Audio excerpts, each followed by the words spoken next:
Hey everybody, this is a quick video in case you have a SENA SF2 Bluetooth intercom and on the control device, you need to do a hard reset on it.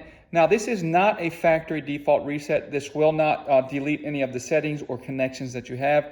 This is simply a forced power cycle that will clear out any errors that you have in case it's frozen, it's not responding, you're having any issues with connectivity or with functionality. Very often, before you go to a full factory reset, which you can do if necessary, but first just try to do this forced power cycle on it.